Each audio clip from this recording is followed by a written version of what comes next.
Live അപ്ഡേറ്റ്സിലേക്ക് പോകാം. അതിനു മുന്നേ ചാനൽ സബ്സ്ക്രൈബ് ചെയ്യാത്തൊരു ചാനൽ സബ്സ്ക്രൈബ് ചെയ്യുക. ഇന്നലെ ഗബ്രി പറയുന്നുണ്ട്, എൻ്റെ കയ്യിൽ നിന്ന് പോയിരിക്കുകയാണ്, എനിക്ക് ആകെ വയ്യ, എനിക്ക് തീരെ ഒന്നും ചെയ്യാൻ കഴിയുന്നില്ല, എൻ്റെ മനസ്സാകെ തകർന്നിരിക്കുന്നു എന്നൊക്കെ. കാരണം വേറൊന്നുമല്ല, ഗബ്രിക്ക് ഇന്നലെ ജയിലിലേക്ക് പോകേണ്ടി വന്നിരുന്നു. സ്വാഭാവികമായും ജയിലിലേക്ക് പോകുമ്പോൾ ജാസ്മിനെ പിരിയേണ്ടി വരും. ജാസ്മിനെ പിരിയേണ്ടി വരും എന്ന് പറഞ്ഞാൽ ഇവർ രണ്ടുപേരും നിൽക്കുന്ന ഒരു വീട്ടിൽ തന്നെയാണ്. ഒരു 10 മീറ്റർ അകലെ ഗബ്രിയും 10 മീറ്റർ ഇപ്പുറത്തും ജാസ്മിനും ഉണ്ട്. പക്ഷേ അന്ന് രാത്രി ജാസ്മിൻ എന്തായാലും ഗബ്രിയുടെ കൂടെ ഇരിക്കാൻ കഴിയില്ലല്ലോ. ഗബ്രിക്ക് എന്തായാലും ജയിലിൽ കിടക്കണം. അതാണ് കാരണം.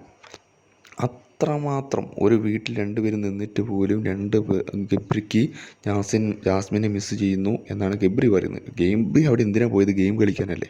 ഗെയിം കളിക്കാൻ പോയ ഒരാൾക്ക് അത്ര സ്പോർട്സ്മാൻ സ്പിരിറ്റ് ഇല്ലാതെ ഇങ്ങനെ സംസാരിക്കാൻ പാടില്ല. ചെറിയ മക്കളൊന്നുമല്ല. പക്ഷേ ഗബ്രി അവിടെ കാണിച്ചു കൂട്ടുന്നത് മറ്റേ 5ാം ക്ലാസ് കാണിക്കുന്ന കുട്ടികളുടെ സ്വഭാവമാണ്. 10 മീറ്റർ അപ്പുറത്തുള്ള ജാസ്മിനെ മിസ്സ് ചെയ്യുന്നു, എനിക്ക് വയ്യ, എനിക്ക് എന്തൊക്കെയോ തോന്നുന്നു, ഞാൻ മാനസികമായി തകർന്നിരിക്കുന്നു എന്നൊക്കെയാണ് ഗബ്രി പറയുന്നത്.